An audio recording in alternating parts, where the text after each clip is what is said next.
Hello all welcome back to my mini vlog. Agra అనగానే మనకి తాజ్‌మహల్‌తో పాటు మెయిన్‌గా గుర్తొచ్చేది ఆగ్రా ఫోర్టే. సో, ఇక్కడ చూస్తున్నారు గదా! ఆగ్రా ఫోర్ట్ ఎంట్రన్స్ అయితే ఎంత హైట్‌లో ఉందని చెప్పేసి. ముఘల్ ఎంపైర్‌లో చాలా ఇంపార్టెంట్ అయిన అక్బర్ అయితే ఈ ఫోర్ట్‌ని బిల్డ్ చేయించారు. లోపలికి రాగానే రైట్ సైడ్‌లో జహాంగీర్ ప్యాలెస్ అయితే మనం చూడొచ్చు. అందులో ఉన్న రంగ్ మహల్‌లో ఉన్న ఈ కార్వింగ్స్ అయితే చాలా స్పెషల్‌గా అనిపిస్తాయి.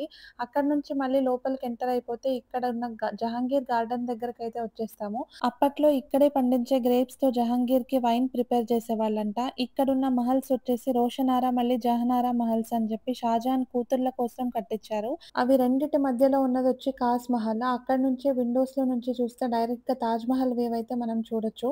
ఈ కాస్ మహల్ వచ్చి కంప్లీట్ వైట్ మార్బల్‌తో అయితే కన్‌స్ట్రక్ట్ చేశారు. ఈ వైట్ మార్బల్ పైన మొత్తం కటింగ్స్‌లో అక్కడక్కడ ప్రీషియస్ స్టోన్‌ది ఎంబెడెడ్ ఉన్న వర్క్‌ని చూడ్డానికి 2 కళ్ళైతే సరిపోవు. చూస్తున్నారు గదా! ఇక్కడున్న గ్రాండ్ పిల్లర్స్ ఎలా డిజైన్ చేశారో.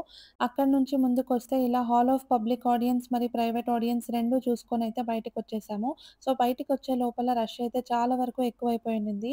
ఇలాంటి ప్లేసెస్‌ని మాక్సిమం ఎర్లీ మార్నింగ్స్ కంప్లీట్ చేసుకోవడం చాలా బెటర్ అనిపిస్తుంది.